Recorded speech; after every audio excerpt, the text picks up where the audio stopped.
Welcome, welcome, welcome, welcome, welcome, welcome, welcome. Wow.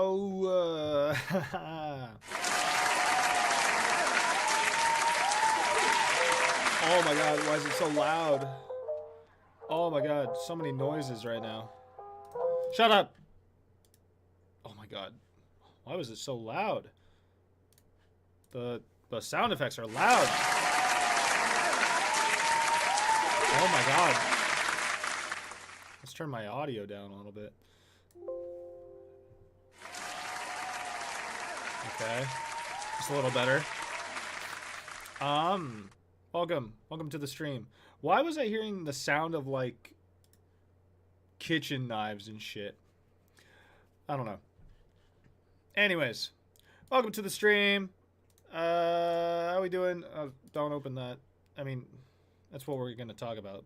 That stuff later, but all right. Looks like the moment I popped up on the stream, we lost a viewer. Oh, that's okay. All right. Well, let's not. I'm dropping frames. Really? The stream just started. Hold on. We're gonna do a quick review of the stream because it's better to handle any issues with the stream now as opposed to looking at it later. Frames? Really? The stream just started. I am. I'm dropping a lot of frames here in this clip. Review of the stream. Why is that the case? Let's see. Can I improve the frame rate?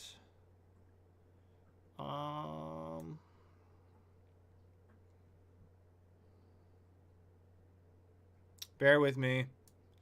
I'd rather solve this now.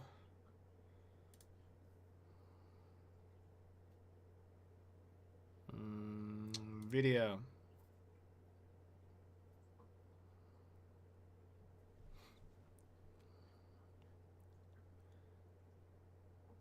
I might be able to reduce the frame rate actually.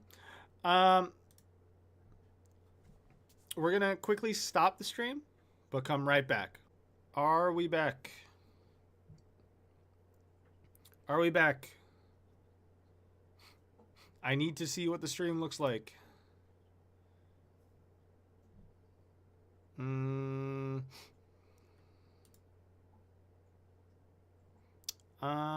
It looks okay. I can't tell. Oh well. All right. We will push forward. If there's any more issues with the stream, we'll tackle it, I guess, when it comes up. No, it's saying a few seconds ago that I still am having issues. We're dropping frames. It's not good. I want to address this now.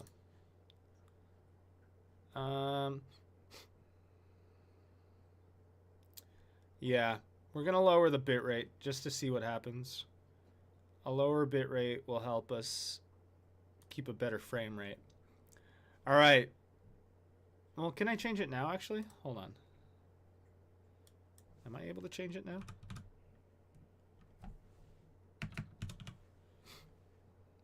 How's that? What if I do that? No, I have to stop streaming. Okay.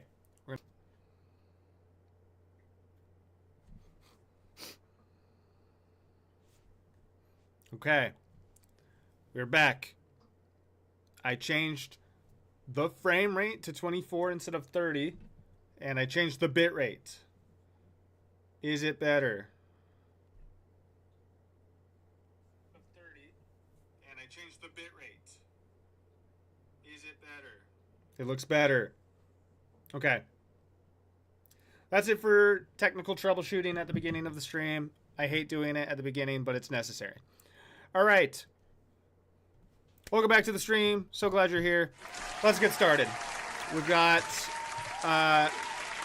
I don't have much I want to talk about today. I actually have a house guest today that I'm planning on kind of hanging out later with. So we're going to make the stream a little bit faster than it has been in the past. I'm really expecting only to maybe be going until 9 p.m. tonight. So on the agenda today, we went to war. We went to war in the last week. Can you believe it? In 2026, we went to war. Shit's happening this year. Damn. And Kristi Noem got fired. That's pretty awesome. Can we get a big hallelujah? Big hallelujah. Kristi Noem is gone. Kristi Noem is gone. She never should have stayed. Kristi Noem is gone. And then we'll have a little after the show chat. Again, only planning to stream for an hour and a half. So, without further ado, let's get into it. Make me smaller. First topic, we're going to talk about being at war in Iran. So, February 28th was Saturday. Hasn't even been a full week. Donald Trump dropped this video. The United States military began major combat operations in Iran. Our objective is to defend the American people by eliminating imminent threats from the Iranian regime, a vicious group of very hard, terrible people. Its menacing activities directly endanger the United States, our troops, our bases overseas, and our allies throughout the world.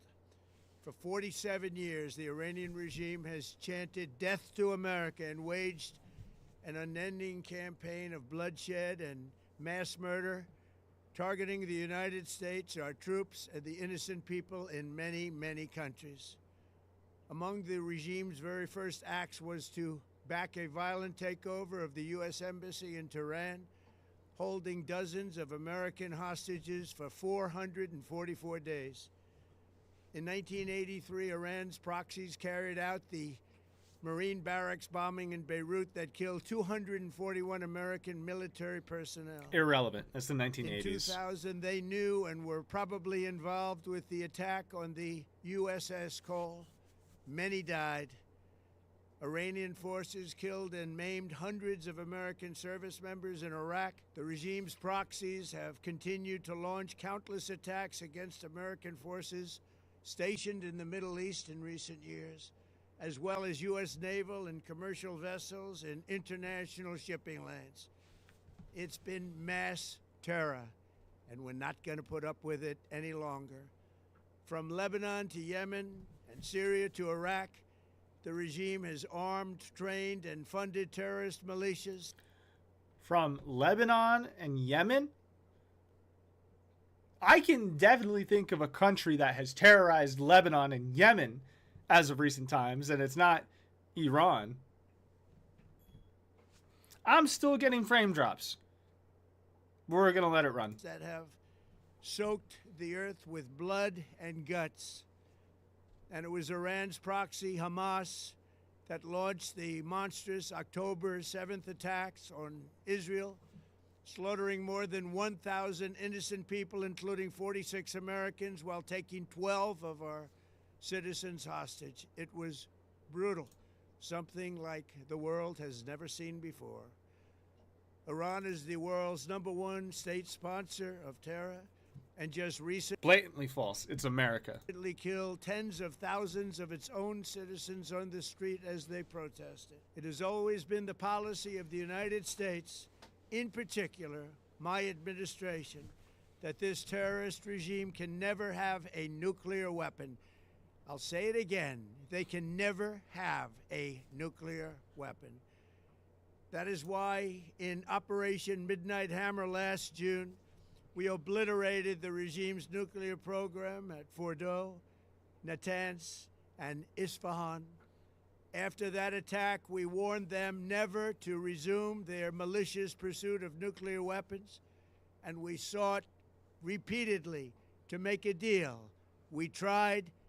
They wanted to do it. They didn't want to do it. Again, they wanted to do it. They didn't want to do it. They didn't know what was happening. They just wanted to practice evil. But Iran refused, just as it has for decades and decades. They've rejected every opportunity to renounce their nuclear ambitions, and we can't take it anymore. Isn't it like I'm just going to make a quick comment, and I fully recognize I'm also wearing a hat, okay? Let's put me next to the Don. Him and I, okay? Look at us. We're both standing next to one another. I'm displaying myself here. Next to Mr. Donald, Mr. Trump. The big difference between the way that I'm wearing my hat and the way that Trump is kind of presented on camera is his hat is casting a crazy shadow over his eyes, okay? Just as a photographer, someone who was in the business for 8-9 years at this point, of doing professional videography and video editing, this is just like, what's the word I'm looking for? I'm exhausted from my workday. Not somber, that's not the word. Like it is intimidating, I suppose, is the best way to put it. The shadow that is being cast over his eyes, you can barely see his eyes in this video as he's speaking. Me? I got 3-point lighting. And I mean, even this appears to have 3-point lighting because the American flag, or maybe 2-point lighting, sorry, not 3-point. This has 2-point lighting because there's a shadow behind the American flag here and here. And it appears to be the same with this flag as well. There's one here, one here. This should be illuminating his face, but his hat is casting this massive shadow, and he just looks evil. Instead, they attempted to rebuild their nuclear program and to continue developing long-range missiles that can now threaten our very good friends and allies in Europe, our troops stationed overseas, and could soon reach the American homeland. Just imagine how emboldened this regime would be if they ever had and actually were armed with nuclear weapons as a means to deliver their message. They have never expressed that they have any interest in developing nuclear warheads. Iran has a nuclear program, but as all modern developed nations have, nuclear fission for power development and for developing like a modern power grid. Nuclear is probably the most efficient source of creating power without impacting the environment, along with solar. And Iran has transparently said that that is their interest in only using nuclear to develop their power grids and for study. It is minuscule in comparison to the United States capacity or investment in nuclear. For these reasons, the United States military is undertaking a massive and ongoing operation to prevent this very wicked, radical dictatorship from threatening America and our core national security interests. We are going to destroy their missiles and raise their missile industry to the ground. It will be totally, again, obliterated. We're going to annihilate their Navy. We're going to ensure that the region's terrorist proxies can no longer destabilize the region or the world. Like, I would say, what are, hold on. What metals, why is my, there we go. What metals are bullets made of? Okay. Bullets are primarily made of a dense lead core encased in a harder metal jacket, typically copper. Let's say, just as a allegory, you are a gun owner, okay?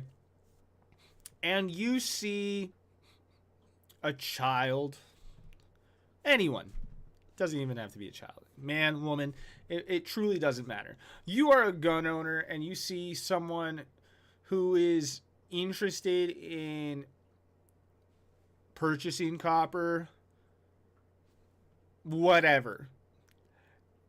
It isn't an indication that that person specifically wants the copper to develop bullet casings. You don't shoot someone on sight just because they have copper. The same goes for nuclear programs. It's a very stupid argument that Trump is making in like, oh, what they're doing with their nuclear program means that they're going to bomb us. That is psychologic. And attack our forces and no longer use their IEDs or roadside bombs, as they are sometimes called, to so gravely wound and kill thousands and thousands of people, including many Americans. And we will ensure that Iran does not obtain a nuclear weapon. It's a very simple message. They will never have a nuclear weapon.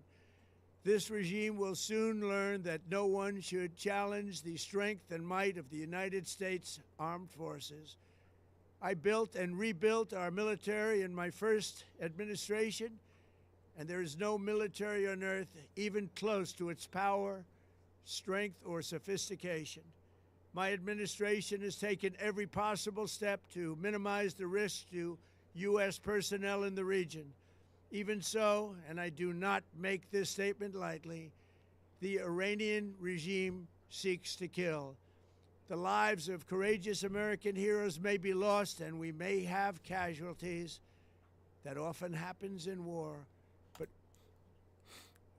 some of you may die, but it is a price I'm willing to make. I haven't listened to this speech yet, but I did see someone comment that about this speech, and they're absolutely right. Some of you may die. It's fucking... Look at this goof. We're doing this not for now. We're doing this for the future, and it is a noble mission. Oh, it's an investment. Guys, you're not thinking about it in business terms. It's an investment for the future, for the economy. We pray for every service member as they selflessly risk their lives to ensure that Americans and our children will never be threatened by a nuclear-armed Iran. The fact that we are toppling a foreign government simply for the shits of it has absolutely nothing to do with our current political environment, but rather for the fact that we want to preserve some... we want to satisfy a narrative that we've created in our heads about kind of what the future might look like. So fuck them. We ask God to protect all of our heroes in harm's way, and we trust that with his help, the men and women of the armed forces will prevail. We have the greatest in the world, and they will prevail. To the members of the Islamic Revolutionary Guard, the armed forces, and all of the police, I say tonight that you must lay down your weapons and have complete immunity, or, in the alternative, face certain death. So, lay down your arms. You will be treated fairly with total immunity, or you will face certain death. Finally, to the great proud people of Iran, I say tonight that the hour of your freedom is at hand. Stay sheltered. Don't leave your home. It's very dangerous outside. Bombs will be dropping everywhere. Guys, don't come outside. You will die. But we're liberating you. Will we come in to provide any infrastructure after the fact? Did you see what we did in Venezuela? Don't be stupid. Don't be dumb. Obviously, we're not going to. We're going to bomb everything. And that's awesome. And you should be really happy about that. When we are finished, take over your government. It will be yours to take. This will be probably your only chance for generations. For many years, you have asked for America's help, but you never got it. No president was willing to do what I am willing to do tonight. Now you have a president who is giving you what you want. So let's see how you respond. America is backing you with overwhelming strength and devastating force. Now is the time to seize control of your destiny and to unleash the prosperous and glorious future that is close within your reach. This is the moment for action. Do not let it pass. May God bless the brave men and women of America's armed forces. May God bless the United States of America. May God bless you all. Thank you. I hate this font. The fuck? White on black?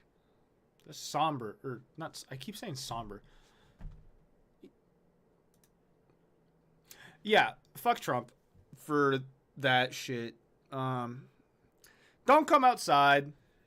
Don't, we're dropping hella bombs on you. It's probably not safe to step outside. But you should definitely rise up against your own government. That's pretty cool and epic. Topple them. Topple your government. But don't go outside because you will die. But you should absolutely, more importantly, die in an effort to topple your own government. Because that's pretty cool. And it'll benefit America. Pew, pew. Yeah, so that was Trump on Saturday, right? Keep Saturday in mind, too. That's important. Let's take a look at Al Jazeera's coverage as of yesterday. I trust them to kind of discuss what's going on in the region, since they have a kind of a bit of a monopoly on covering just stuff that's happening in the Middle East. I trust them to kind of be the most transparent about what's going on. After that, we'll look at some different coverage and reactions to the war. Sky News put out something about China's reaction. I had heard that Tucker Carlson and Marjorie Taylor Greene had some thoughts.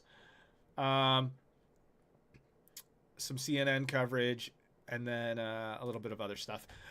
My computer, though, it seems is shitting the bed. Like, every few minutes, it's telling me that we are dropping a lot of frames, and that's really upsetting.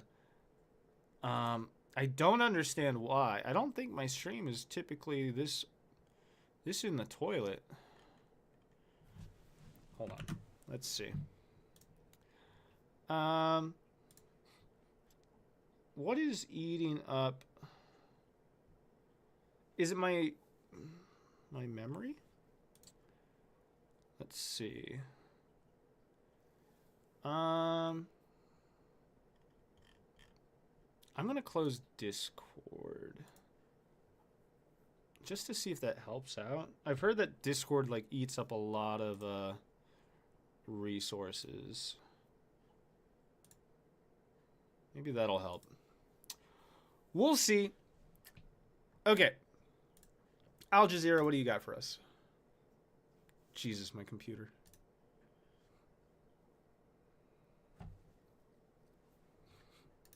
Come on.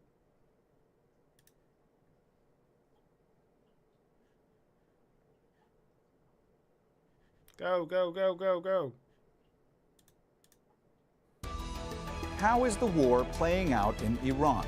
The U.S.-Israeli assassination of Ayatollah Ali Khamenei and other senior security figures has left a power vacuum. How challenging will it be to rebuild its leadership structure? And in light of the recent anti-government protests, could Iran descend into chaos? This is Inside Story.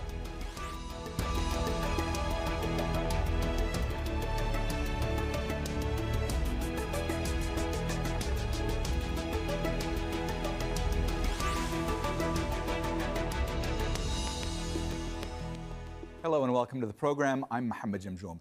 Iran stands at a crossroads. With its top leadership assassinated early in the joint U.S.-Israeli offensive, the remaining layers of power have been trying to maintain control. There are concerns that after January's mass anti-government demonstrations, this war, with two of its biggest enemies, would lead to chaos. U.S. President Donald Trump has made clear his desire for regime change in Iran. He's even urged Iranians to seize the moment and take control of their country. Many argue that what remains of Iranian leadership is struggling for survival. But Iran's leadership is notably complex. It has parallel armies, multiple intelligence services, and several command structures. So, will it survive? Or is the situation spiraling out of control? We'll talk to our guests in just a moment, but first... Nice. This report from Imogen Kimber. I genuinely think this is not on topic. I'm just kind of looking at my stream analytics. I'm not retaining anyone watching my stream from the looks of it, and I think I'm gonna blame my computer's performance streaming. I think it's vital that I get a hold of this before continuing on with my coverage. What sucks is I'm not entirely sure how best to do this. Let's see. Streamlabs, OBS, to YouTube, drop frames.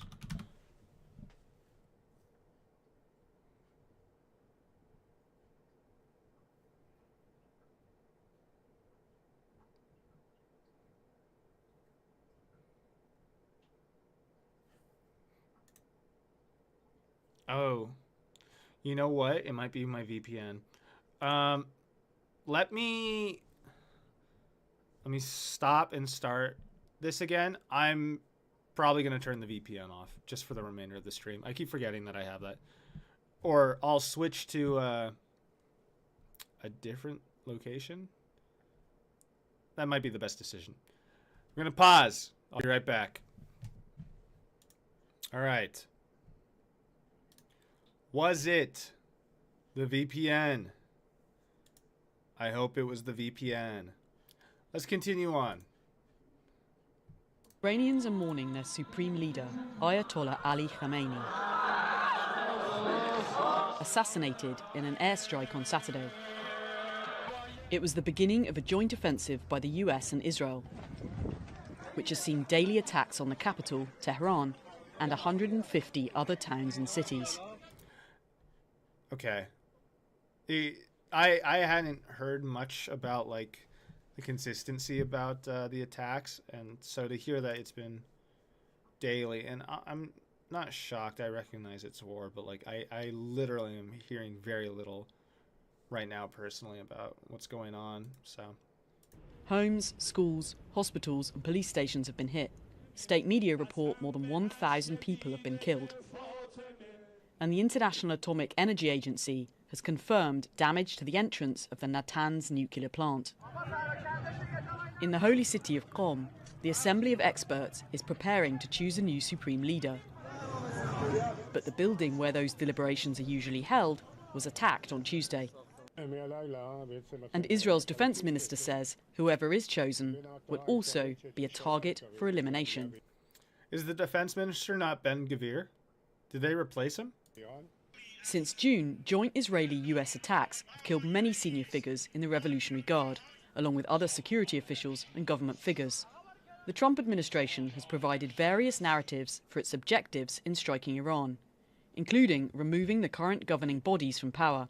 Turns out the regime who chanted death to America and death to Israel was gifted death from America and death from Israel. Fuck off, Pete. This is not a so-called regime change war, but the regime sure did change, and the world is better off for it. Iran has responded with its own wave of attacks, launching drones and missiles at Israel and US assets in the region. Airports, seaports, Hotels, civilian buildings and energy facilities have also been hit. And the foreign minister says the assault will continue. They have advanced military technology and a large number of armed forces on land, sea, and air. Everyone has seen what kind of campaign they have launched against us, and we have stood strong. The impact has far-reaching consequences beyond the Gulf region. Oil and gas prices are soaring, markets are rattled, and neither side is showing any sign of standing down. Imogen Kimber, Al Jazeera for Inside Story. All right, let's go ahead and bring in our guests. Joining us on set is Sasan Karimi, a former deputy to Iran's vice president for strategic affairs. In Beirut is Maha Yahya, director of the Malcolm H. Kerr Carnegie Middle East Center. And in Florida is Christopher Hill, a former U.S. diplomat and ambassador to Iraq. Thanks so much for joining us. Okay, I don't really want to listen to just their talking head discussion. At least not right now. It looks like it's all that's going to be spoken about for a while. Is it the entire? Is it the entire discussion? It is. Okay. All right. We'll stop there with Al Jazeera. It's a good summary. I want to continue covering. Let's take a look at this report by Sky News. My computer's still dropping frames. I really hope the stream is doing okay, because I keep looking back and forth and wondering if it's shitting the bed. It's a snowy day in Beijing's Tiananmen Square. We're here early, and we're going to take you for a rare glimpse into the secretive world of Chinese political power.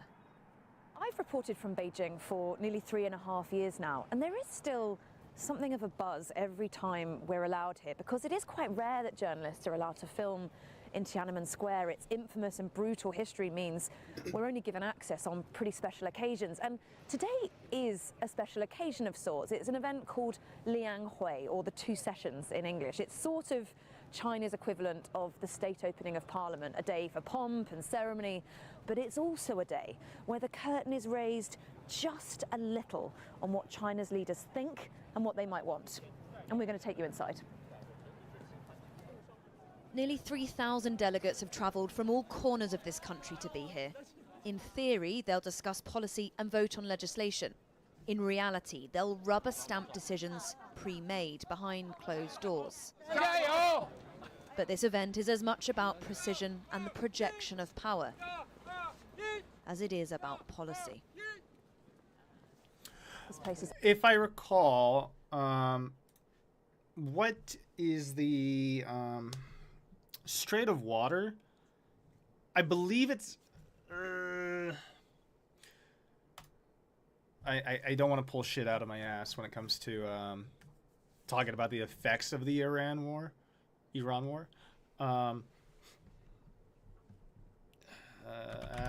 Afghanistan.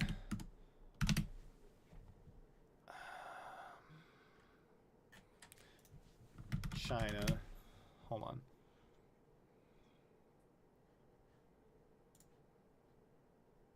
Did I misspell Afghanistan? I think I did. Maybe not.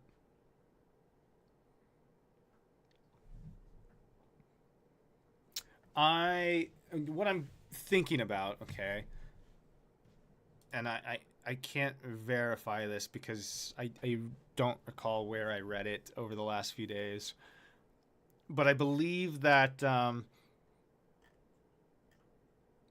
the war with Israel and the U.S. on Iran has very much destabilized the area, and there is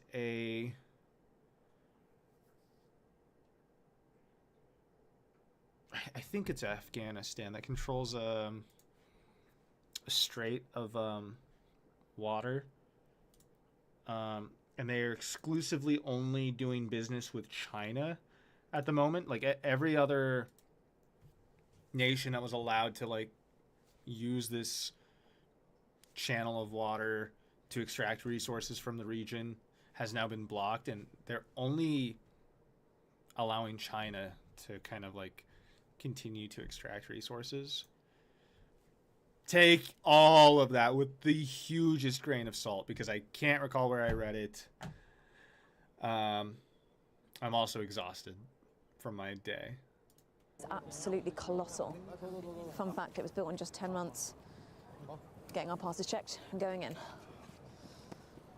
Few members of the public will ever step foot in the Great Hall of the People. It's closely guarded, tightly controlled, and inside, it's absolutely cavernous. Final security check. But this is where it all happens. This is the Great Auditorium. Thank you, Cecilia.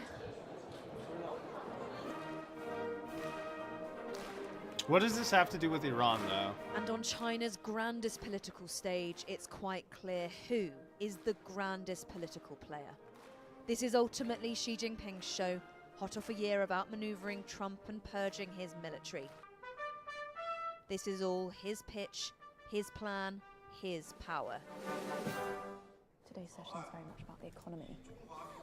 All right, I'm going to ignore this. They're not getting to the point. I thought this would be interesting, but it's irrelevant. Tucker Carlson, from the sound of it, along with Marjorie Taylor Greene, it sounds like a lot of just Republicans have been responding. I mean, everyone is responding negatively to U.S.'s involvement in assisting Israel with fucking attacking Iran. But some of the most notable faces have been, Tucker Carlson and Marjorie Taylor Greene. So we're going to listen to both of them give their reactions. How do we respond to this? Because this is only 36 hours in, and because you don't want to make things sound worse than they really are, we could go through all the many, many risks, some of which are becoming even clearer than they were. Don't want to go through them all. But clearly, the United States is not going to benefit from staying longer in Iran. And sorry, Tom Cotton, putting troops on the ground, boots on the ground, whatever you call it, committing young American men to go die in Iran is not in our interest at all. And it would cause not simply heartbreak in the families of those killed, but it would cause potentially real turmoil here domestically and render already fragile social fabric. So, and I won't speak for Tucker Carlson, but he's kind of floating with what I would say is a very pointless war. I think everyone recognizes it. He's not saying it directly, and he may say it here soon, but in my opinion, this is all just to detract from the Epstein files, to detract from how Congress members are actively discussing how a Epstein victim is alleging she was raped by Donald Trump when she was 13. Yeah. God, my brain is fried. I'm not... let's continue. Where do you go from here? Well, get out right away. It's just that simple. Of the USA? Of course, it's also incredibly complicated. But the first step is to leave Iran. The second thing that I did want to mention as well is yes, the impacts here at home are going to be detrimental. We've already seen it in the kind of financial sphere, and we'll talk a little bit more about that here soon. Deciding that we're leaving. It's only been less than 2 days, but it's pretty clear that we're not going to gain anything more. And how do we know that? Because no one has explained what we're there to gain. No one has described the mission. Ask anybody, what's the point of it? How do we know we've won? And some of us spent 20 years asking, what are we doing in Afghanistan? Shut up. Are you pro-Taliban? No.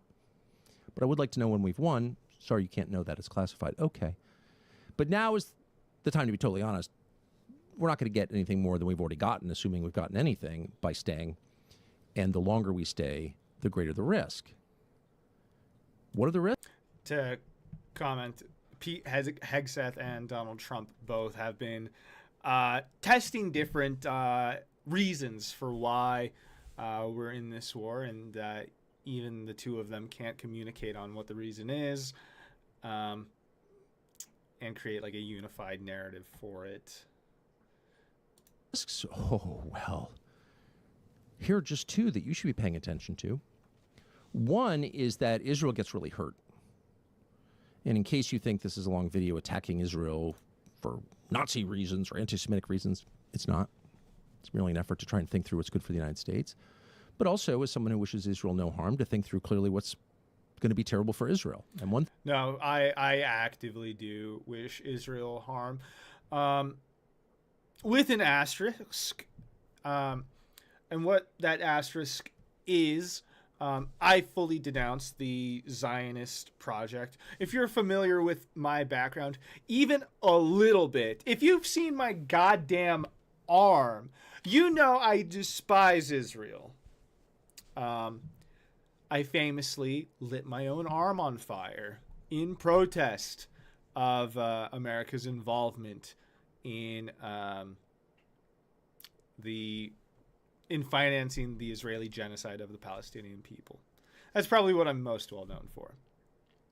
But so you may ask me, hey, why is there an asterisk to not wanting to see the destruction of or to wanting to see the destruction of Israel? Because there is an asterisk, and it is the fact that I believe the land of Palestine includes Israel. I believe that is all Palestine.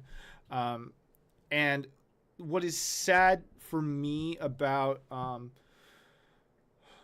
just the fact that I think it is a appropriate response that Iran has taken to retaliating against Israel and bombing the shit out of Tel Aviv. What makes me sad is the fact that Zionists, Israelis have very much the capacity to leave the region, and we've seen a mass exodus. Many planes, many Israelis have been fleeing Israel. Rightfully so, but it is under the circumstance that the land is being bombed. And I would hate for the Palestinians to receive access to Palestine only in a situation where it is in ruin. That is the case for Gaza, and it breaks my heart. I don't say that lightly, how terrible the living conditions in Gaza are, how many people have had to die so far in the last 2 years.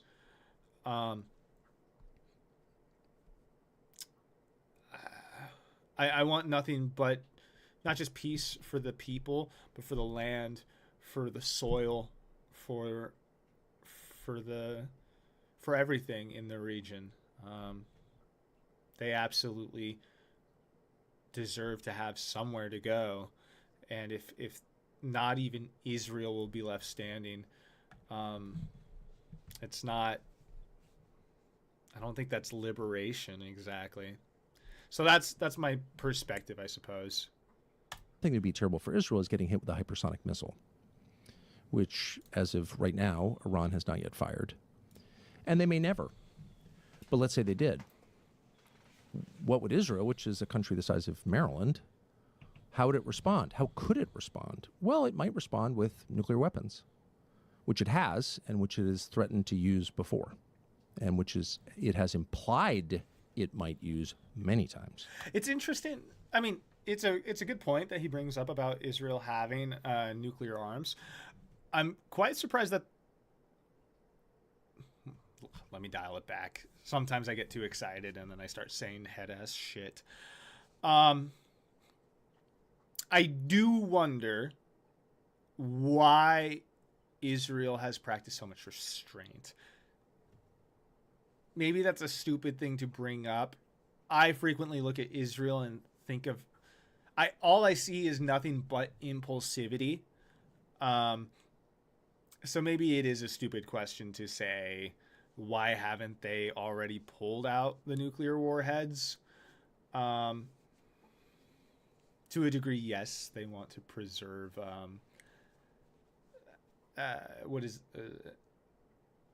mutually assured self-preservation. Yeah, I guess I just wanted to vocalize that. After talking myself through it, that's a stupid point. One of the reasons that you can't let Israel go alone is they imply, like, hey, don't make us go crazy and do something wild. And that would include the use of nuclear weapons. I'm not saying it's going to happen, God forbid, but it could. And if Israel was legitimately threatened, not performatively threatened, but actually threatened, like with a hypersonic missile into downtown Jerusalem, then, yeah, it might. And in that case, who knows? Because nuclear weapons have not been used since August of 1940. You know what? I've seen a lot of Tel Aviv receiving the brunt of kind of damage. I have not even considered what Jerusalem might look like. Jerusalem. Iran war? I don't know. I don't know what to look for.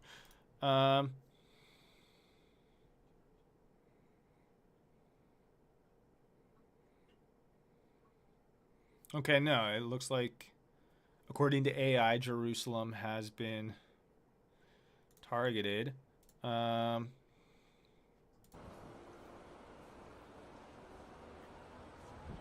Is this just the Jerusalem skyline, I guess? Okay, cool, whatever. I don't care about that. I'd rather hear or see reports.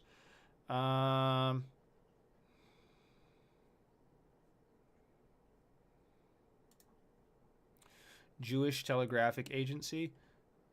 The fuck am I looking at? What is this? A man wearing a wolf costume with his daughter dressed as Little Red Riding Hood shops at a stall in Jerusalem, which was operating at limited capacity because of the war with Iran during Purim in Jerusalem. I guess they're largely unbothered if they're dressing up.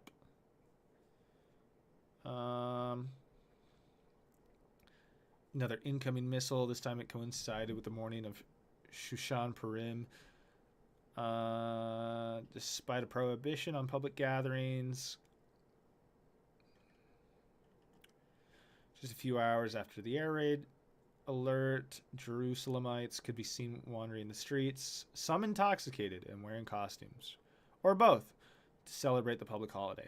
I guess I will just come to the conclusion that they are largely unaffected, even though there have been air raid sirens and reports of targeting, but this makes it sound like they're largely unaffected. 45, but a number of countries have them, including Pakistan and possibly others. And so it could get there. And you'd hate to be in a spot where you were relying once again, as we did in June, on Iranian restraint, relying on the Iranians to, call your air base in Qatar before hitting it and giving you a warning. I need to emphasize that Israel attacked Iran during Ramadan, and that is a period of just kind of there being an understanding of an effort for peace. I'm not very familiar myself with just kind of Muslim practices, but other commentators, analyses that have been written about the, I guess, perspective of the country being attacked during this very critical time in the Muslim tradition, that this is escalated beyond just a how do I vocalize what I'm trying to say? I never looked at the conflict happening between Israel and Gaza, the Israeli genocide of the Palestinians. I never looked at that as actually having a grounds for like religious persecution. As much as Zionists want to frame it as a holy war, it truly never was. But Iran being targeted during Ramadan, in their eyes, has escalated to that. Like it has allowed them to justify their cause of self-defense as being one framed in religion. And I guess my ultimate point is that Ramadan typically is a time of peacefulness. And so their retaliation against Israel has been so aggressive because it has disturbed their peace practice, is my understanding based off of just kind of what I've heard from commentators and whatnot. You hate to say that, but if you find yourself in a place where you're relying on the restraint of a country you have described as morally diseased, a terrorist nation, a Nazi country, as they're telling you on Fox, if you're relying on their reasonable behavior, you may have exposed yourself a little bit. So if this continues, you could see potentially things going really crazy. And of course, the craziest of all would be a nuclear exchange. And that could happen. That's not off the table. Ask anybody who's dealing with this or thinking about it. Doesn't mean it's going to, again, God forbid, but it could. And the possibility, even then it could, is terrifying. That's number one. Number two is Aqsa Mosque in Jerusalem, which was apparently built on the site of the Second Temple. If you've been to Jerusalem, there's a big gold dome, a whole complex, and that is one of the holiest sites in Islam. Not an expert on Islam, despite many accusations. But it is. It appears to be co-equal in Islam, from what I can tell, with Mecca and Medina. It's a huge deal. And since 1967, it's been under the military control of Israel. It's actually controlled legally by Jordan. But it's a holy place for every Muslim, about 2 billion of them. And there are people, Orthodox Jews in Israel, not all, some, and some evangelical Christians in Texas, not all, but some, who would like to see it blown up and replaced by this third temple. And I'm not going to get into the theology of it, which is deranged and demonic, actually, but it's a fact that people want this. And that is the beginning of, really of the end for the world as we know it, because that would set off looking for religious conflict. The way Tucker Carlson speaks sometimes, and the way I listen to him, as someone who's only recently gotten myself into kind of political commentary, I wonder to myself if I sometimes sound as incoherent as Tucker Carlson does. And maybe it's because he's just using a lot of vague pronouns. And I mean literally pronouns where it's not like there are no nouns, no formal nouns with names and shit. He's saying it, them, they. And I'm like, who are you talking about? Tucker Carlson, as much as you may or may not like him, is a prolific figure in conservative circles. He was the head of Fox, like the face of Fox for a very long period of time. And when he was forced out, I had to wonder, like, how much talent he had access to. He has a whole show after having left the mainstream media. But the way he's talking, it just feels so off the dome. And it likely is with his experience.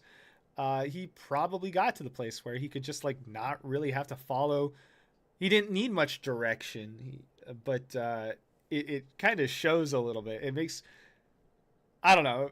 I listen to him and I wonder to myself, like, do I sound like that? Because this is Tucker Carlson. I'm just fucking me. Killing the Ayatollah didn't get you there? Okay, blow up the mosque, and then you will be there.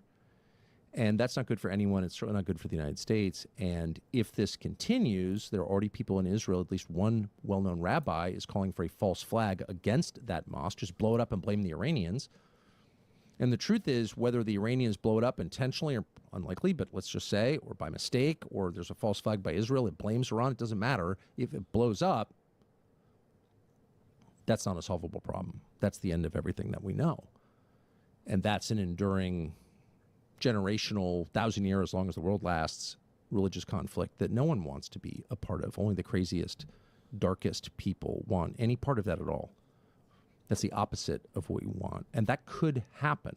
So the point is, I love that he's saying, yeah, it's very possible Israel could just like shoot itself in the foot and then blame someone else, which is very typical of Israel. I'm not disagreeing with him. It's just wild to hear it continue to come from Tucker Carlson, of all people, that, Israel really likes to raise false flags. once things start getting crazy, they can potentially, indeed, they tend to get really crazy. And so stop the craziness. So how would we affect that? To the extent that We would stop financing Israel. I don't think that's what he's going to say, though. we can at this point, declare victory and go home. Or pull back. Yeah. It's hard to negotiate with the Iranians. They've turned down our offer 3 times. Yeah, true. It's hard to negotiate with Israel. Iran has decided, to the extent they decide anything, who knows who's actually making the decisions, clearly being made by compartments, or it seems that way. But to the extent that the Iranian government can respond as a cohesive whole, they have responded, no, we're not negotiating with you. Okay, so you can't negotiate. Well, and it's a unified decision. It frustrates me that so many people have like accepted the idea that Trump could just fucking poke Iran and then expect for us to like, okay, we did it. Get fucked. You took an L. We're going to walk away now. Like, I'm realizing what I just conceded to Tucker Carlson is actually a little bit too generous. Yes, we should absolutely aspire to withdraw ourselves from this conflict immediately, but also at the same fucking time, you attacked Iran during Ramadan.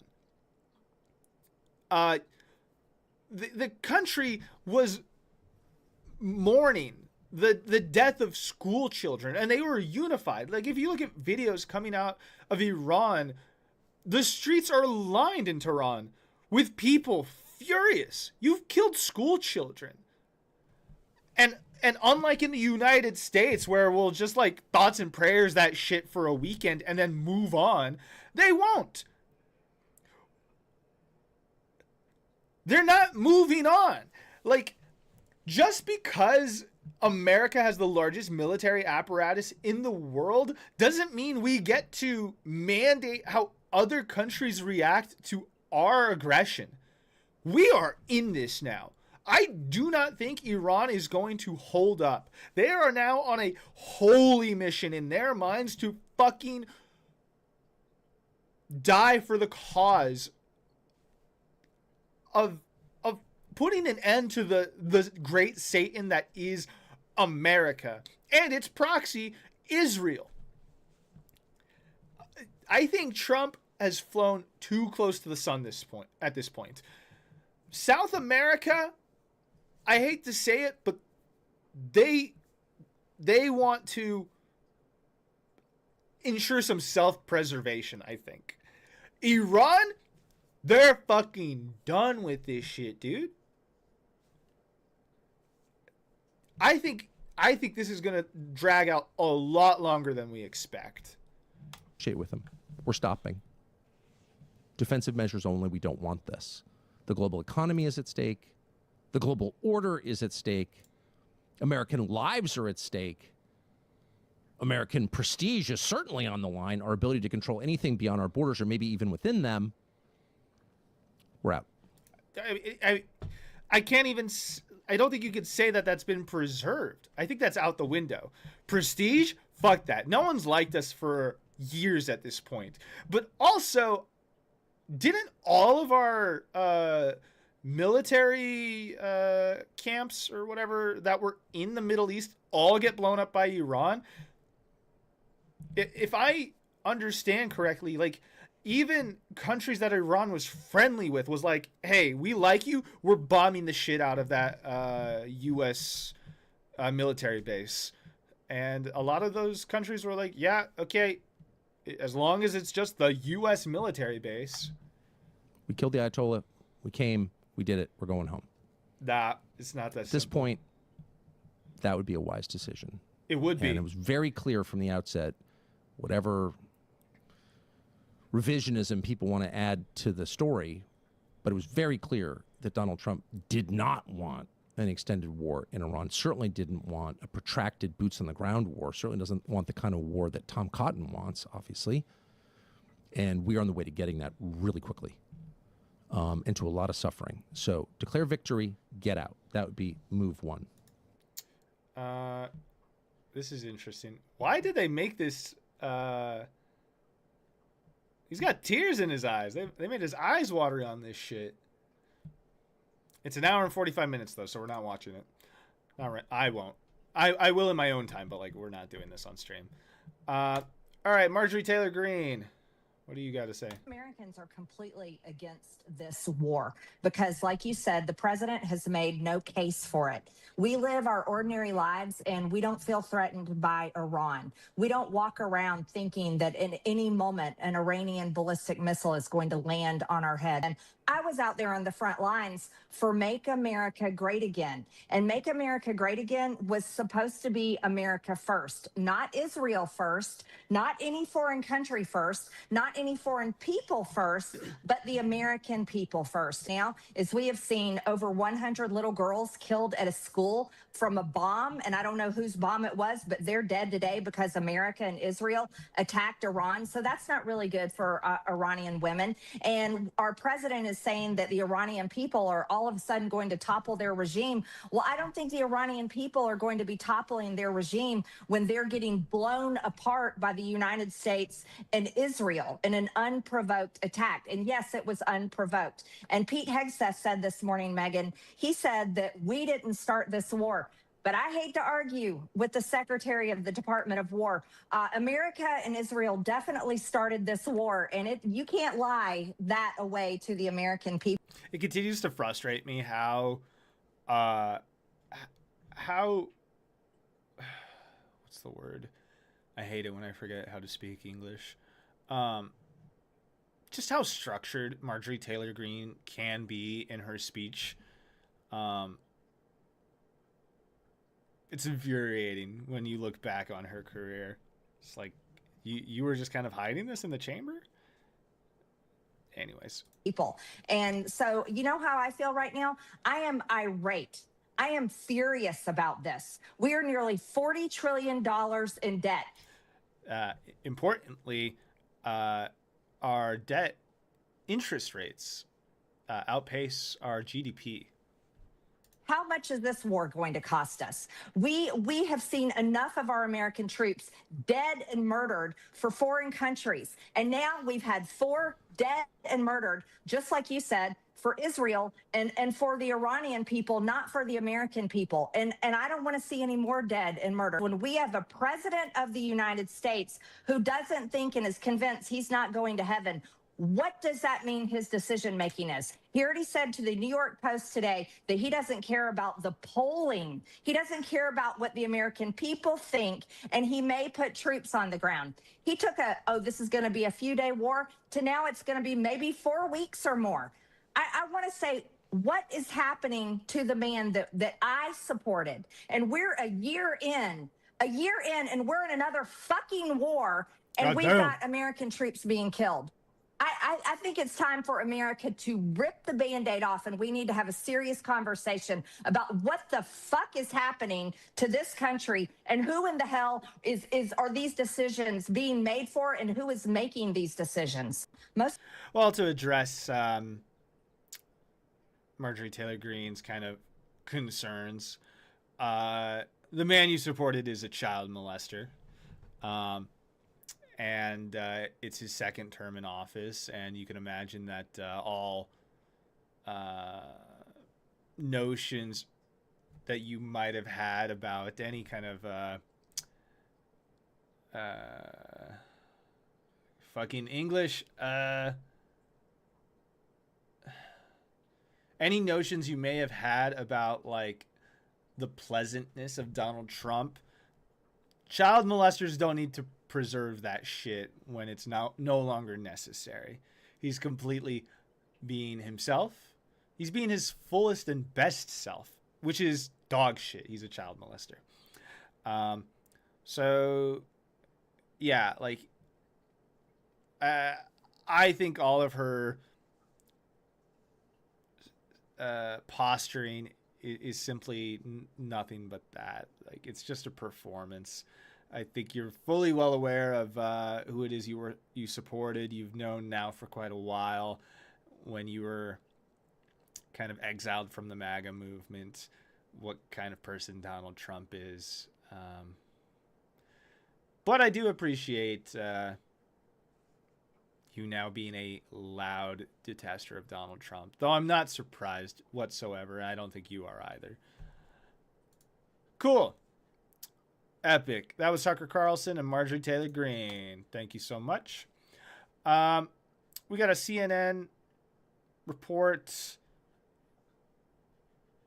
It's a little bit more or less the same of what we've already kind of gone over, but let's watch. Why not?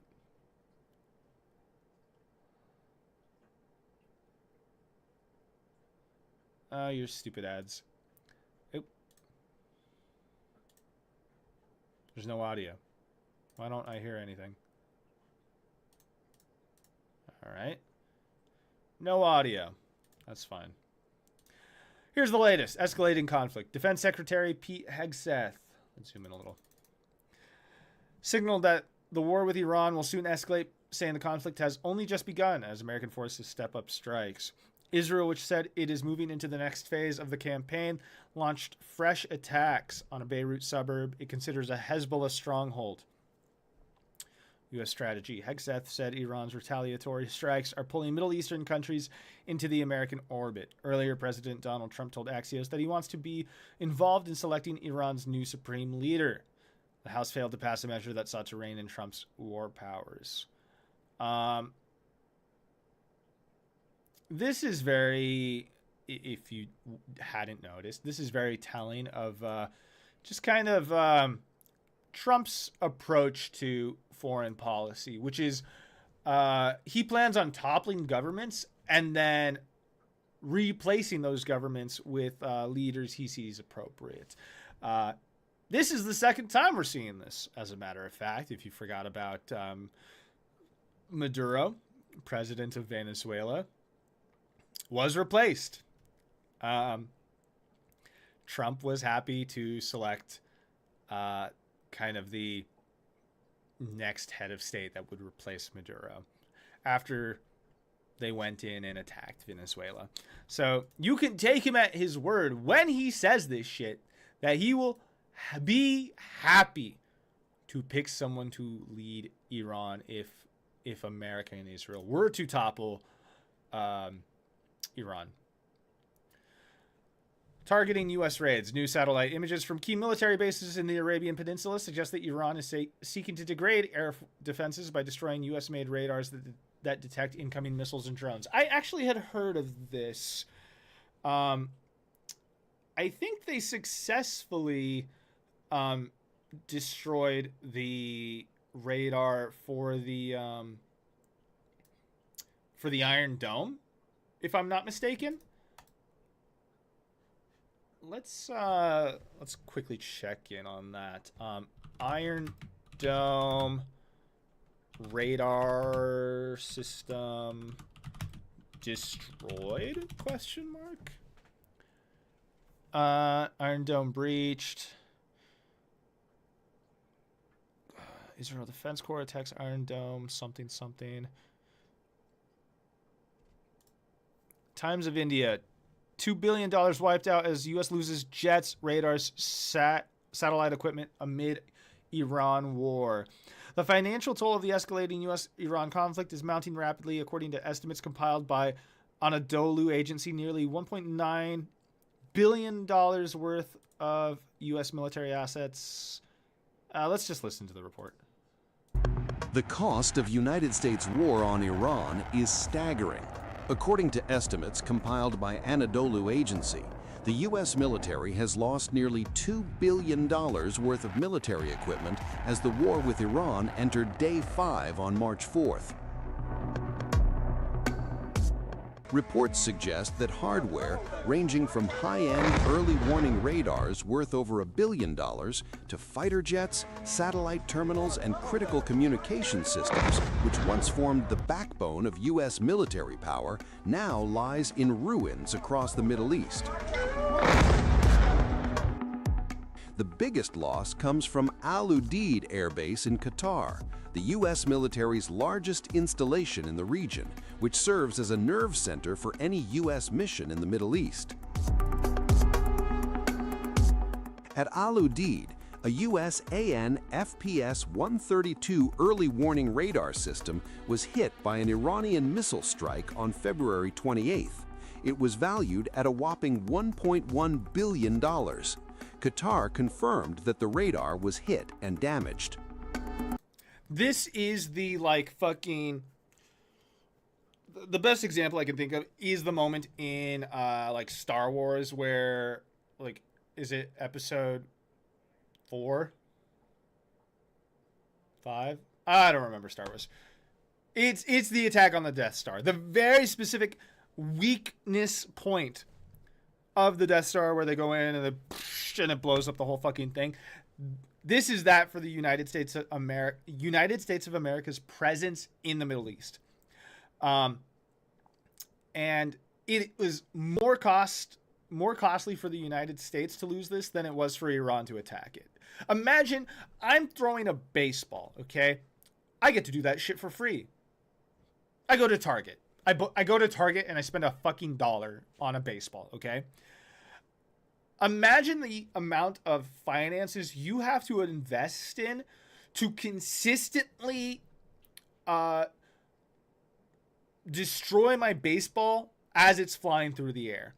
That conceptually is expensive, okay? That is the equivalent of what has happened. And Iran fucking executed on that shit. This thing is gone. And that is a huge hole now in the United States and Israel's plan and capacity to respond to future Iranian attacks. The next day, on March 1st, 3 F-15E Strike Eagles fighter jets crashed mid-air. The U.S. military said the jets were lost in a friendly fire incident involving Kuwaiti air defenses, and all 6 aircrew members survived. The cost of each jet is nearly $100 million. God. Amid the ongoing war, Iran heavily pounded the U.S. Navy's 5th Fleet headquarters in Manama, Bahrain, destroying 2 satellite communications terminals and several large buildings. Open source intelligence reported that the targeted SATCOM terminals were identified as AN/GSC-52Bs, which approximately cost $20 million, factoring in deployment and installation costs.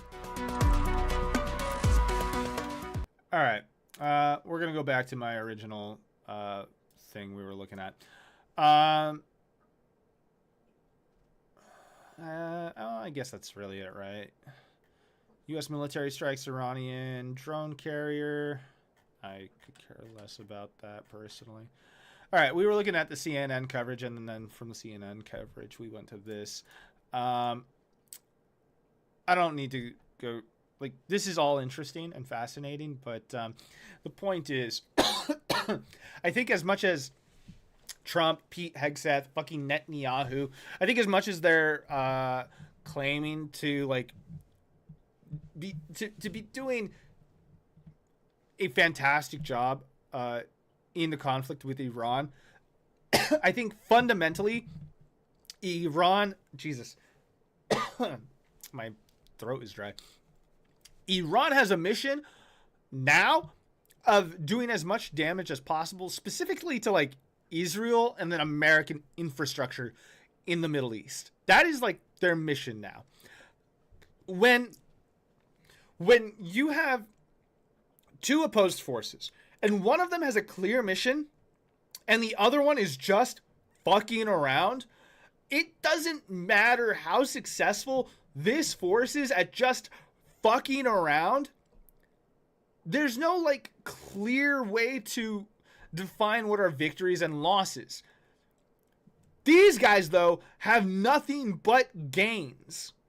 Okay? This is already a catastrophe, in my opinion, for the United States of America.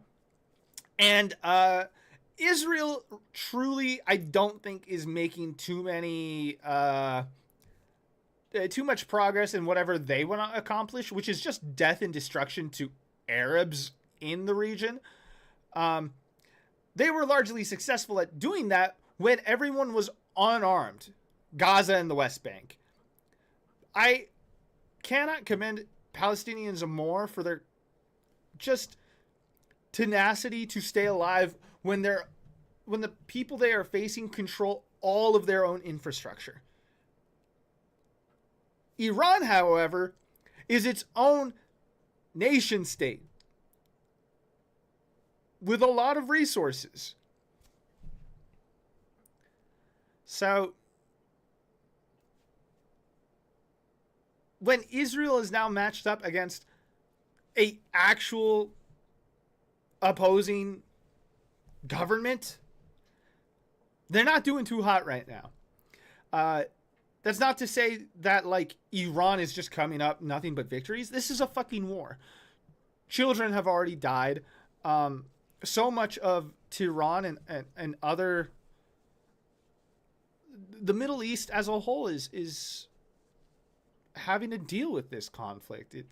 It's not a win for anyone, but in terms of political posturing, I think the rest of the fucking world is on the side of Iran. Didn't the UN or something just designate fucking Trump as a international terrorist? UN labels Trump. Was Trump labeled a war criminal? No, here's what. This is Yahoo News Canada. Was Trump labeled a war criminal? No, here's what UN leaders said. After weeks of tension, the U.S. and Israel conducted strikes on Iran. After the weekend, the strikes, blah, blah, blah. 4 U.S. service members have died. Combat operations. While U.S. lawmakers are debating the strikes, a social media post with more than close to 2 million views incorrectly claimed Trump is a wanted war criminal. Here's what we know.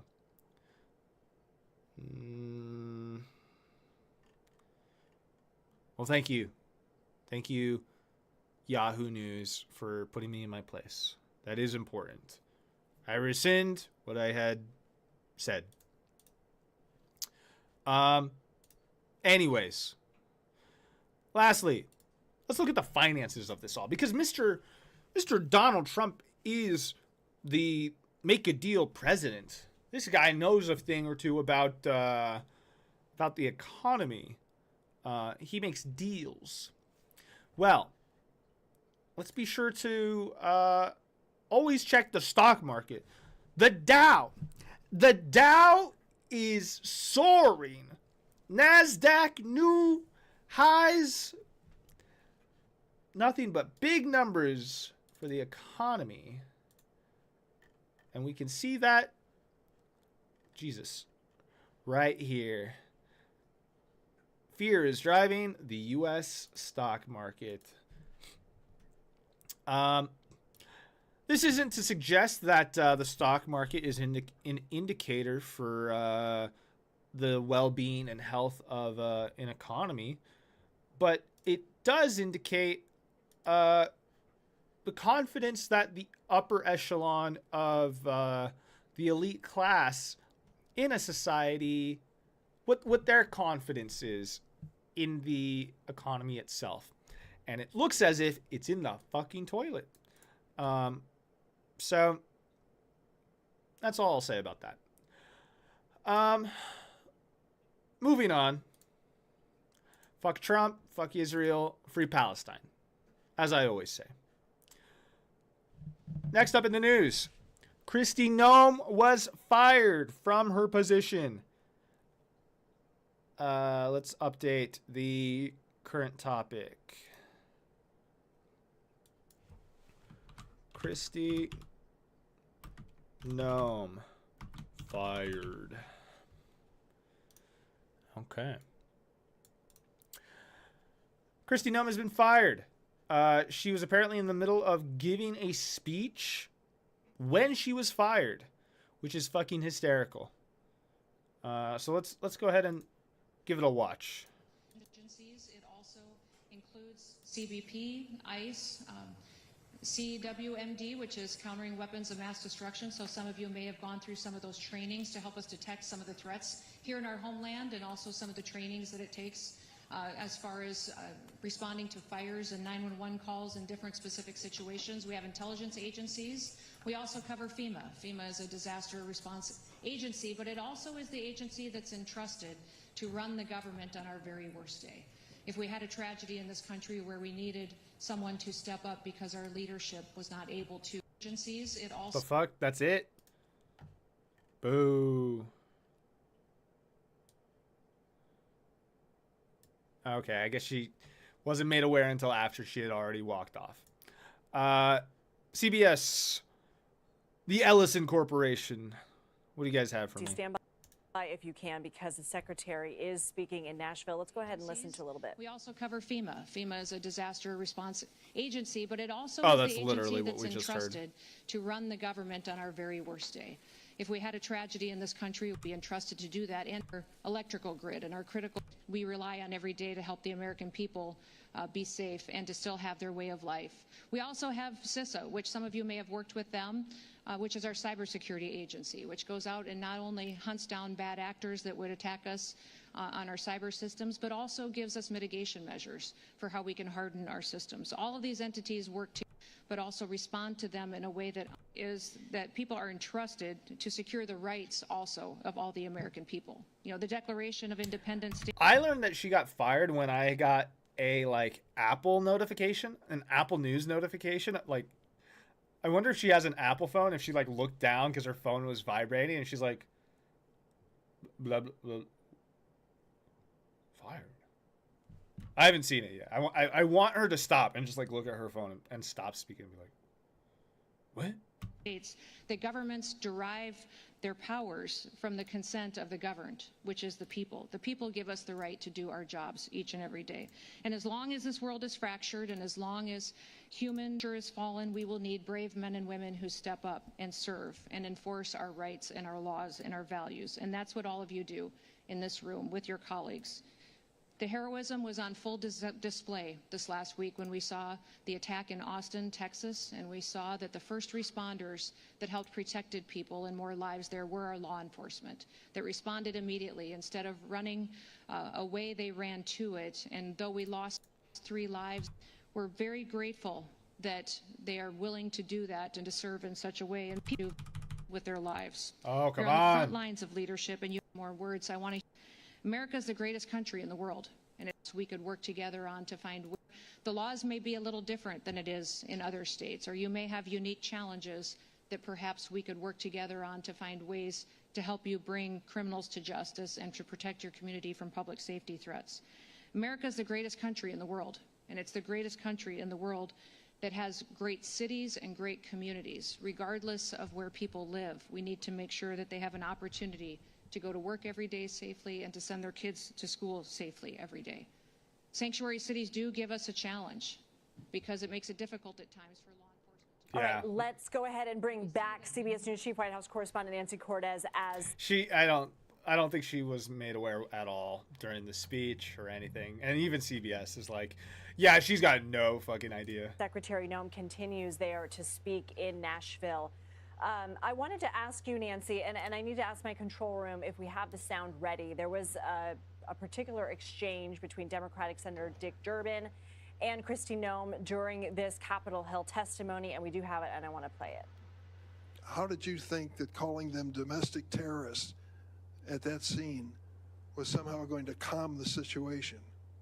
You know, Senator, we are working in those situations where there's a tragic loss of life and that there is something that our agents are involved in, that Is we it so continue hard to to say you deliver were information. wrong? Is it so hard to say you were wrong? We and continue, issue a as these retraction? investigations continue to go, we will provide, I absolutely strive to provide factual information and will continue And when to you do fail, that. do you admit it publicly? Absolutely. We always know Will you that there's admit it room now? for improvement. Oh, who This started was a shouting? notable exchange to me at the time, and when we were talking about sort of the straw that broke the camel's back and we're parsing out what led to this, this was, of course, in reaction to the deaths of Renee Good and Alex Preddy in Minneapolis in Operation Metro Surge. And we know that the president's reaction, particularly after the killing of Alex Preddy, did not match what we were hearing from DHS.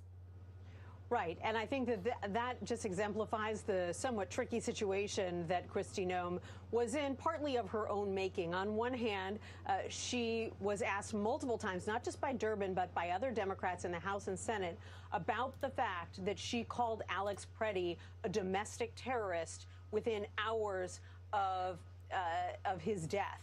And she, again and again, would not apologize, would not say it was a mistake, would not say that she had done anything wrong. And in that sense, she was kind of following the president's lead, which is never admit a mistake, never say you were wrong. I need you to understand that, like, just this discourse of, like, labeling literally anyone a domestic terrorist, and I'm sure you would come to this conclusion. It makes it so, like, when the government labels someone a terrorist, it means fucking nothing. The guy who threw the Subway sandwich, didn't they, like, call that dude a domestic terrorist? And it's these things of, like, oh, anyone who throws a Subway sandwich at a cop is a terrorist. So criminality as a whole, it changes our understanding. Criminality in general is terrorism. I have more I want to say, but I guess ultimately at the end of the day, my general sentiment is just the Trump administration, the White House reputation, has just been made so unserious. And when you have a government that no one takes seriously, and their own reputation is being called into question of like, is this serious? As an extension of kind of that question, you can ask, is this legitimate? Is anything that this government says legitimate? Is this government legitimate? What foundation does the United States have to stand on to make a claim that it's legitimate? I guess is what I'm saying. And you know, we know from sources behind and if you are someone who takes that seriously, okay, and like I'm being dead serious. It may not come across as such, but like, if you genuinely want the United States to continue to be the body that maintains legitimacy in governing the people of this land, that is a genuine question that needs to be asked. Because I feel as if there are many people that would say, no, I do not want this government as it exists right now to continue to exist. I think that's something that like both Republicans and Democrats now could say, but it brings into question like the methodology. And I don't think this is a Republican, Democrat. There is no consensus based on how you align yourself in terms of your politics.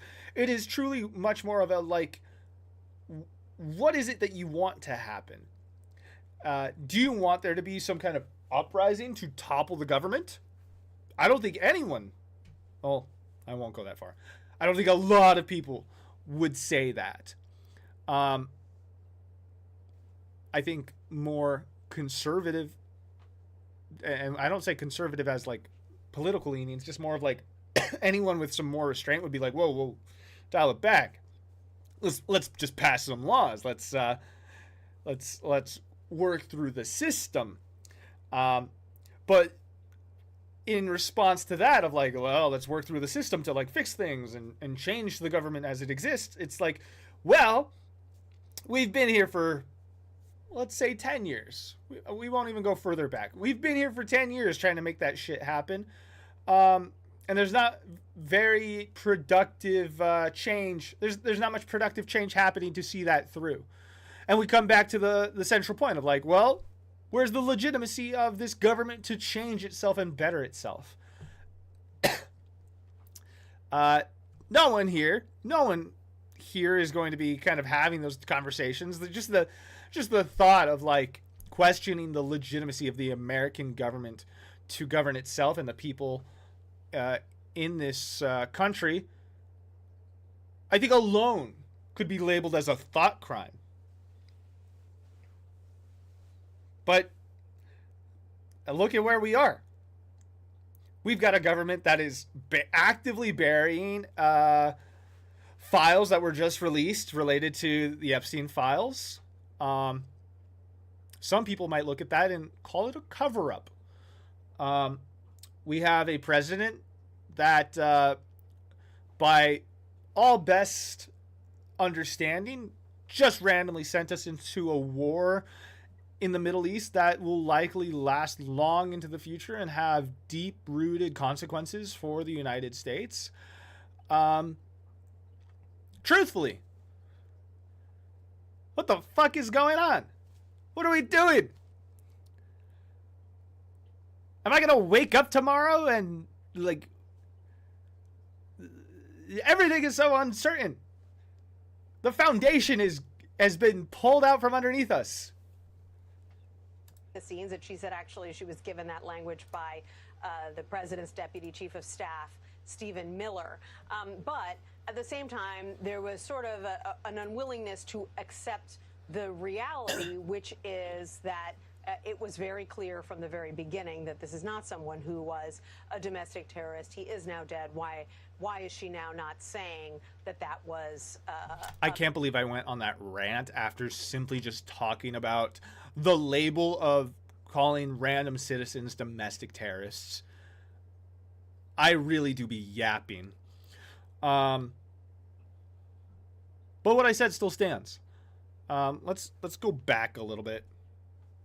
Fuck Kristi Noem. It was very clear from the very beginning that this is not someone who was a domestic terrorist. He is now dead. Why is she now not saying that was a mistake?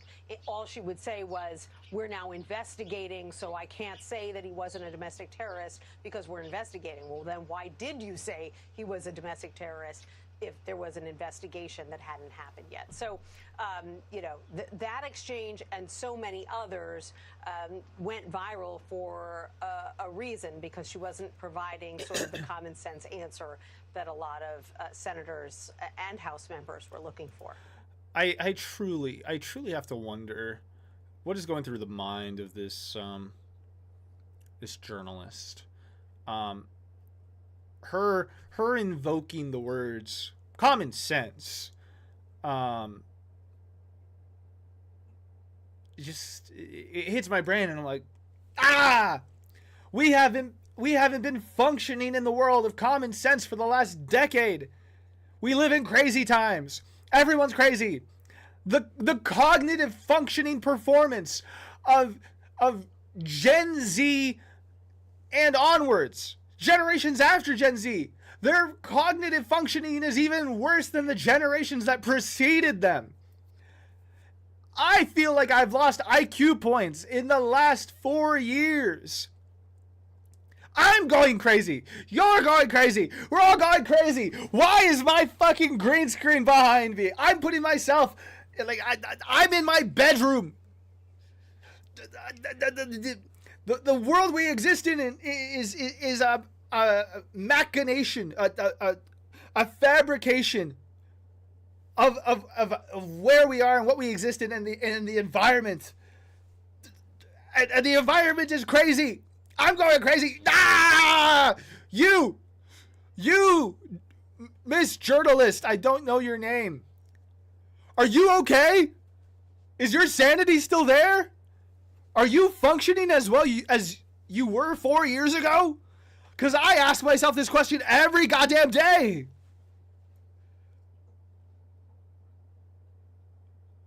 Are you in the audience? Are you still there mentally? Are you the same person you were yesterday before you went to bed? Or did you die in your sleep and wake up and now you're an entirely new person with a slightly mushier, softer brain? Ah! Anyways. Nightmare, nightmare, nightmare, nightmare. I sound like Alex goddamn Jones. I hate existing in the times that we exist in. Born too late to discover fire. Born too early to witness the heat death of the universe.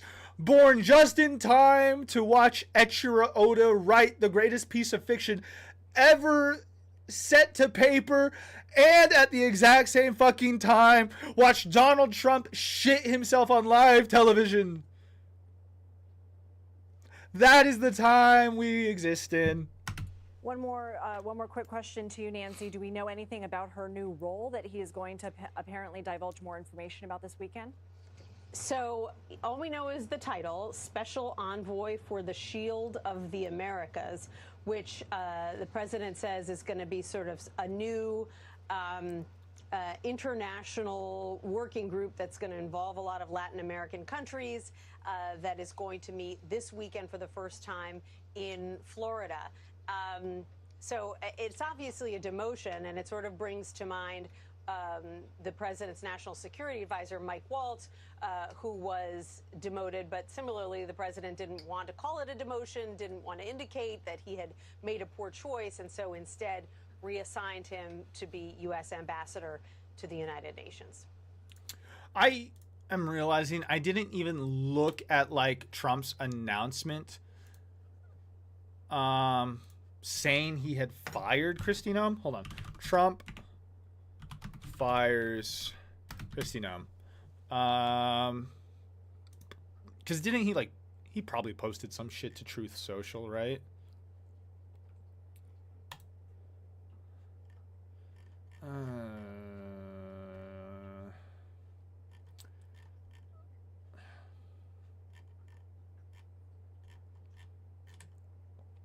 Mark Wayne Mullen. I will want to kind of look at this. I won't lie, though. We are very close to running out of time for the night. I think we'll leave it at that. Hi, Phil. I pulled you up because I needed a quick summary of what had happened through the day. Shout-outs to Philip DeFranco. I met him when I was 19? Real one. Real one then, real one now. Big shout-outs. There's absolutely no reason for me to do that, but I accidentally clicked on that tab. So I think we're going to stop the stream there. Kristi Noem, rest in piss. No one ever knew what your true face looked like because you constantly hid it behind inches of concealer and foundation. If I met you in person, I imagine that I could scrape your face off with a spoon. And once we got to the bottom of digging up X marks the spot and revealing what truly lies beneath the skin, we would see an absolutely disgusting, abhorrent, piss poor excuse of a goblin pretending to be anything resembling a human. You're a monster. You're less than a monster and more than a monster at the same time, but not in a good way. Not like the Lady Gaga monster, like the fucking, I don't know. I'm fucking tired. I did my 9 to 5 today. Die, curl over, eat shit, and burn in hell for what you've done to communities across America. You've torn families apart. You've terrorized every corner of this nation I call home. And I want nothing but the worst for you. And I won't look back. Yeah. Fuck Kristi Noem. This is the longest finger I can probably... it's not very straight, is it, huh? It's a piss... It's a shitty example of a middle finger. But for Kristi Noem, eat shit and die. Yeah, we'll leave it there. Woo! Yeah! Whoa! Fuck Kristi Noem! I'm so glad you got fired. But you're still employed by Donald Trump, so that sucks. I would have rather had seen you become unemployed and then join everyone else in the nightmare of a job market that we exist in. Becoming more and more desperate for any opportunity that might come your way before ultimately resigning yourself to nihilism and killing yourself. Unfortunately, you're still employed, so it is what it is. I'm going to get struck for, like, cyberbullying Kristi Noem or something. Oh, well. It's been real for the month that I've been here. Thank you so much for coming to the stream. I have a house guest that I'm going to be hanging out with and entertaining, so we'll leave it there. If there's anything I can leave you with before ending the stream, do not succumb to apathy. If you resign yourself to doomerism and nihilism, we've truly lost. I sincerely and truthfully hope you continue to find a reason to get up every day and to continue to put effort into taking care of yourself, maintaining regular hygiene, self-care, self-love. We exist in difficult times, and although the future is uncertain, what is most important during these uncertain times is to look to your community, to your neighbors, to anyone that you may have any degree of love or respect or fondness for, and lean on one another. And I don't say any of that with any notions of falseness, or I'm not trying to instill a sense of false hope in you, or fake optimism or anything like that. It's been hard. It's been hard, and I truthfully as well have been struggling for the last couple weeks. There's just been a lot happening in the news cycle of 2026. We're in fucking March. But I have a lot of people in my life, even if I'm not close with them, just seeing their joy, their capacity to celebrate and to love and to laugh and to, even for just a few moments, forget the circumstances of the existence we find ourselves in. That is more than enough for me to continue to push on and try hard. And I really hope that the same is happening for you. I can't imagine what my life would be like if I resigned myself to apathy and fatalism. So I hope you haven't gotten to that point yet either. So if there's any way I can try to alleviate, I'll do my best, and just keep streaming here on Thursdays. With that being said, I'm starting to feel as if just the bare minimum that I've been doing of just streaming on Thursdays isn't providing a lot. And I've suggested two different things.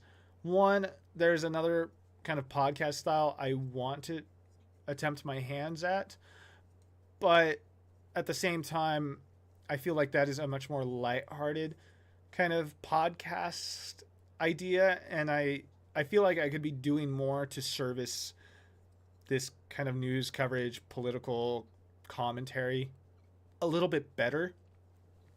So I'm hoping to maybe attempt to more regularly schedule out my week. That way I can edit some of these this coverage and post it online, because I know YouTube isn't particularly known for its like live streams. It's all pre-made videos, and that's the platform we exist on. So I should be targeting that a little bit more and a little bit better. So we'll see. I definitely have some video essay ideas in mind that I want to write. Yesterday I had been just working on some creative projects. I recently got back into music.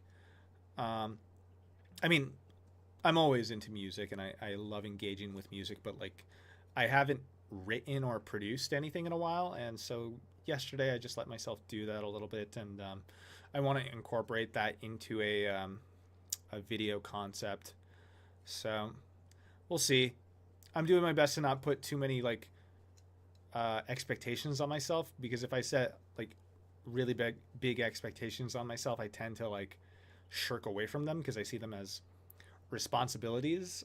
I want to give myself some leeway in doing stuff like that, but we'll see. Anyways, thank you so much for joining me on this Thursday night. Please be well. Let's hope that everything will be okay. All right. Have a good rest of your week and a happy weekend. I'll see you